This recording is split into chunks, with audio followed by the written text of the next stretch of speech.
जोश के साथ और अपार जन समर्थन के बीच आंध्र प्रदेश पहुंचा है। नागपुर की सभा कल ऐतिहासिक रही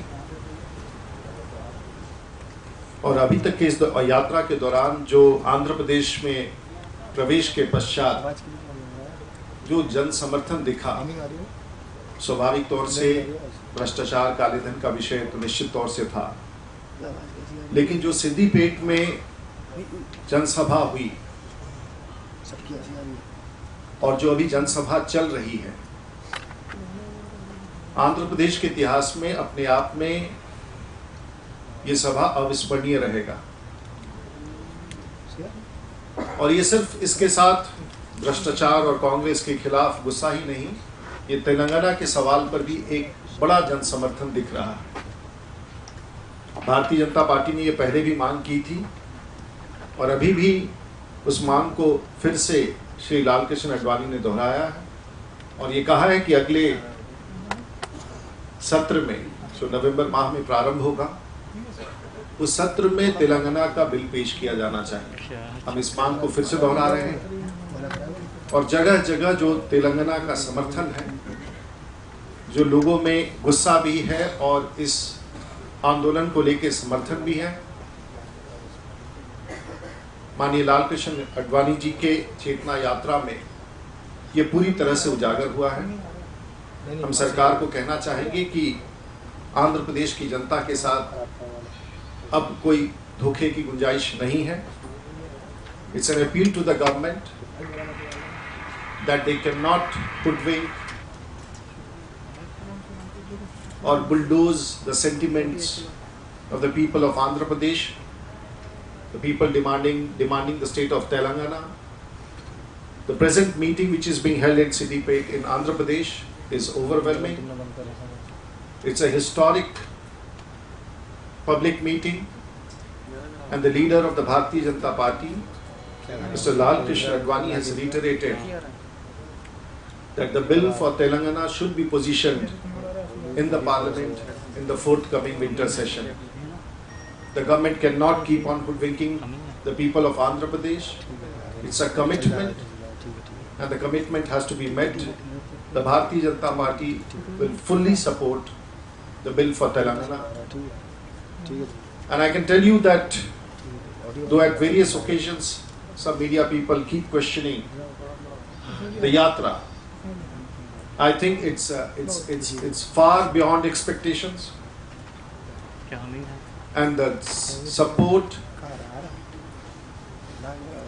and the excitement in the people is certainly an indication of things to happen in the future.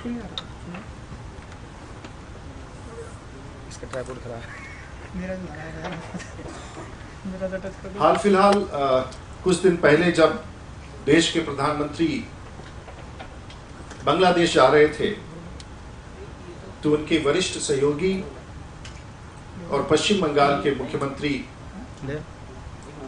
ने उस यात्रा में उनका साथ देने से इनकार कर दिया और तीस्ता के सवाल पर उनके साथ बांग्लादेश नहीं गई। In the same backdrop in which Mamata Banerjee had given a slip to the Prime Minister on his visit to Bangladesh,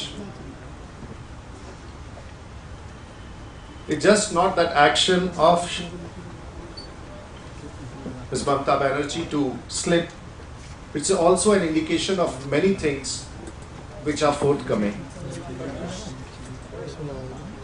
और आज जिस प्रकार से देश के एक वरिष्ठ कैबिनेट मंत्री, जिनका सरकार में महत्वपूर्ण दायित्व है और उनकी योग्यता कोई मनमोहन सिंह जी से, कोई सोनिया जी से कम नहीं है, उन्होंने एक न्यूट्रल प्लेटफॉर्म पर, एक अखबार के प्लेटफॉर्म पर कुछ टिप्पणियां की हैं। एनसीपी के नेता शरद पवार ने कल कुछ महत्वपूर्ण टिप्पणियां की हैं एक ऐसे प्लेटफॉर्म पर जो राजनीतिक नहीं था। And Mr. Sharad Pawar has acknowledged that the government is seized with series of scandals. It has suffered loss of public opinion, which has completely eroded the authority of the UPA. उन्होंने स्पष्ट रूप से कहा है कि वर्तमान सरकार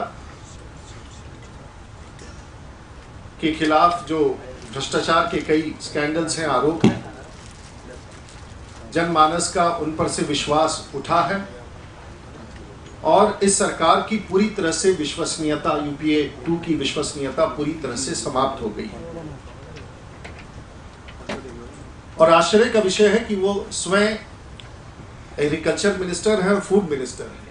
उनके ऊपर दायित्व है, जो सरकार यूपीए में फूड सिक्योरिटी बिल की बात कर रही है या फिर कृषि में सब्सिडी की बात कर रही है, उन्होंने अपनी ही सरकार का, यूपीए के सरकार के इन योजनाओं को पॉपुलिस्ट करार दिया है और उसमें यह स्पष्ट रूप से कहा है कि इससे देश के विकास की गति बाधित होगी। Mr. Sharad Pawar has widely acknowledged that the schemes of the UPA, of which he is a part, is populist and would adversely affect the development of the country. And this issue has been raised by none other than the food minister of the country himself, and said that such projects hurt development. But another very important question, and that needs to be addressed, and the question comes straight to the Prime Minister. Why has the Prime Minister stopped intervening? सरकार में, इस सरकार में क्यों प्रधानमंत्री ने महत्वपूर्ण विषयों पर हस्तक्षेप करने से इनकार कर दिया? Why has it stopped his intervention? Or is it a fact that he has questioned that the Prime Minister is not in charge of the government? इस सरकार के कंट्रोल में नहीं है। And he has said, which is very dangerous for the country, there is an absence of a strong central government. मुझे नहीं लगता है कि पिछले 7 वर्षों में किसी केंद्रीय मंत्री ने अपनी ही सरकार पर इतने सारे सवाल खड़े किए। And he has also said that the failure of the government has admittedly created a space for the Supreme Court, the judiciary, and other organs of the society, the civil society as well. Well, he has gone in other issues of subsidy, which possibly is a major issue. He has a viewpoint of that. But the most notable in his statement is a praise for Narendra Modi. He's called him a reformist. He said that he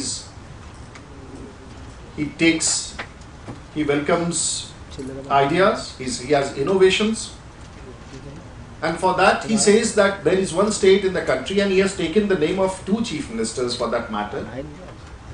Unfortunately, both of them happen to be NDA partners. One is Mr. Nitish Kumar, where he has admitted that law and order has considerably improved in Bihar. For those who know Bihar, for those who belong to Bihar, I am from Bihar, I can vouch for that. That was one of the most important issues.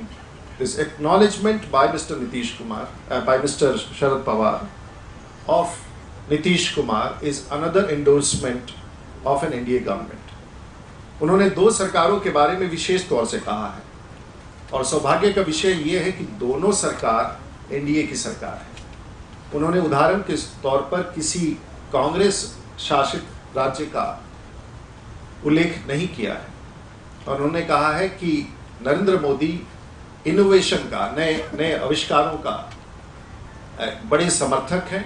उसका उस गुजरात प्रांत को लाभ हुआ है, शरद पवार का ऐसा मानना है। और शरद पवार ने अपने उल्लेख में यदि दूसरे किसी राज्य का जिक्र किया है तो वो बिहार है और नीतीश कुमार की सरकार है, भाजपा जदयू की सरकार है, जहां उन्होंने विधि व्यवस्था की चर्चा की है। जो लोग बिहार से जुड़े हैं, जो लोग बिहार को जानते हैं, वो इस बात को पूरी तरह से स्वीकारेंगे कि बिहार की विधि व्यवस्था ने वहां का पूरा दृश्य बदल दिया है और विकास की गति का जो ट्रैक है, जो पथ है, वहां राज्य के कानून व्यवस्था के सुधार के साथ साथ उसमें भी सुधार आया है।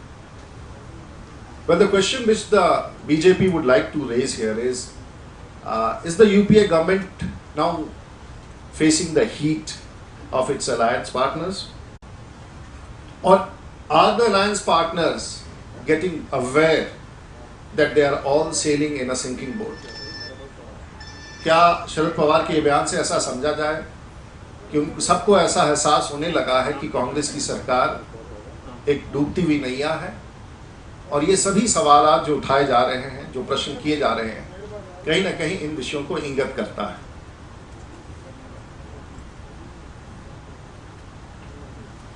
इससे पहले कि आप कुछ सवाल करें, मैं स्वयं अपने स्तर पर कह देना चाहूंगा कि there is a desperate bid in the Congress party to nail the BJP, a desperate bid.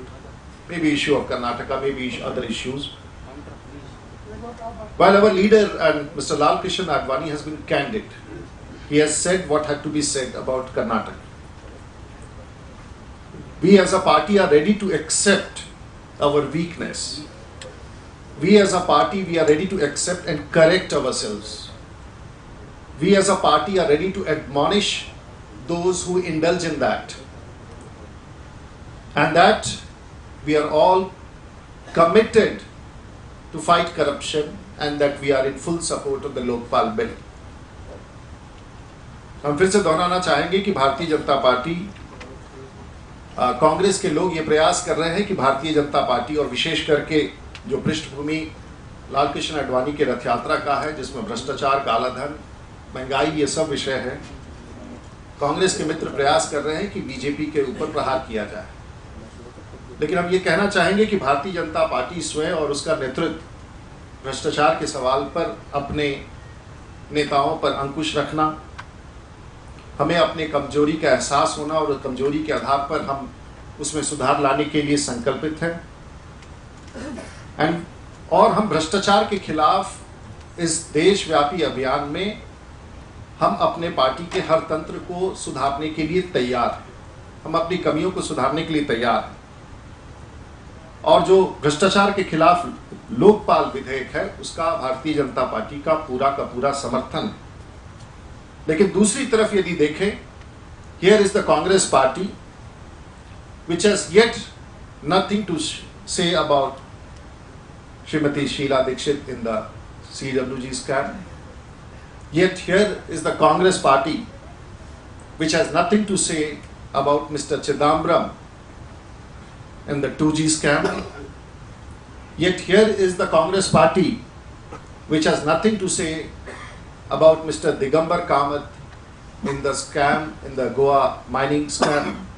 And yet here is the Congress party which has nothing to say on Mr. Sushil Shinde or Vilas Rao Deshmukh on the Adarsh Housing Society scam. And yet here is the Congress which has nothing to say about the indictment of Mr. Rajkumar Chauhan in Delhi on charges of corruption. And yet here is a government which has nothing to say on the observation of the Supreme Court that the Prime Minister had not acted in November 2007, and if he had acted, possibly this 1,76,000 crore scam may not have taken place. Congress को इन सभी विषयों के बारे में अगर आप कहेंगे तो मैं इसे हिंदी में भी दोहरा दूंगा, लेकिन इन सभी विषयों के बारे में कांग्रेस की तरफ से अभी तक देश के लोगों को कोई जवाब नहीं मिला है। कल अखबारों में और सब जगह ऐसा समाचार है कि अन्ना हजारे की टीम में उनके 2 सदस्य ने अलग होने की इच्छा जाहिर की है। We must not read too much into it. This is a group which is fighting against corruption. It's a cause which has espoused the nation's sentiment. It's not only the Bharatiya Janata Party which has stood by this cause. And we'll say that Team Anna should not deter from the cause of taking up this issue and continuing. Nothing should deter the Team Anna. The BJP is espousing this cause. The Anna Hazare team is espousing this cause. The same issue is being taken up by Baba Ramdev, and it's an issue which cannot be ignored and nothing should deter the team Anna. Of course, Kejriwal साहब के ऊपर जो कल जिस प्रकार की घटना हुई वो दुर्भाग्यपूर्ण है, वो अस्वीकार्य है और ऐसा माना जाता है कि जिस व्यक्ति ने ऐसा किया है उसे कांग्रेस का उससे संबंध है। हमारा यही कहना होगा कि इस प्रकार लोकतंत्र में इस प्रकार की घटनाओं का कोई स्थान नहीं है।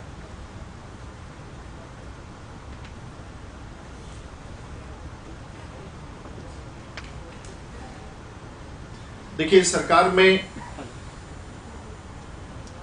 एक और प्रतिवेदन, एक और रिपोर्ट आने की सूचना है जो कोयले से संबंधित है। And this Congress government is absolutely living up to its reputation. It's not very unusual that pull a paper, pull a leaf in government and there is a scam underneath. And there is another scam which is being talked now about 1,20,000 crores. I do not know. Figures don't matter for the Congress party, but another a coal scam in which the licenses had been manipulated to advantage two companies, resulting in a loss or a favor of 1,20,000 crore. एक और बड़ा scam जो 2G से बड़ा scam और उसके बराबरी का दिखता है जो कोयले से और कोयले के विभाग से संबंधित है। इस सरकार में आप सरकार का कोई पन्ना उठाए उसके नीचे एक भ्रष्टाचार और एक स्कैम दिखता है। उसी क्रम में फिर एक ऐसा लगता है कि 1,20,000 करोड़ का एक बड़ा स्कैम फिर से देश के सामने आने वाला है। हम इंतजार कर रहे हैं कि और तथ्य प्रकाश में आए, लेकिन इस पर एक विषय मैं जरूर उठाना चाहूंगा और आपके नजर में भी लाना चाहूंगा कि जब भी ये सरकार CAG का प्रतिवेदन सदन में रखती है, वो ये प्रयास करती है कि CAG का रिपोर्ट सदन के अंतिम दिन रखा जाए। और पिछले बार भी हाइड्रोकार्बन का जो रिपोर्ट था, जो पिछले सत्र में, वो भी अंतिम दिन रखा गया। पिछले बार भी जो एयर इंडिया का रिपोर्ट था CAG का, वो भी अंतिम दिन रखा गया। और हमें डर है कि इस प्रकार के सनसनीखेज प्रतिवेदन जो सरकार के खिलाफ हैं, देश के लोग निश्चित रूप से जानना चाहेंगे कि सदन के अंतिम दिन ये क्यों रखा जाता है। या सरकार हमेशा भयभीत रहती है या सरकार को पता है कि वो कितने भ्रष्टाचार में लिप्त हैं और कितने डूबे हुए हैं। ये कुछ विषय थे जो मैं आपके सामने रख चुका हूं। यदि आपको कुछ सवाल करने हैं तो आप कर सकते हैं। नो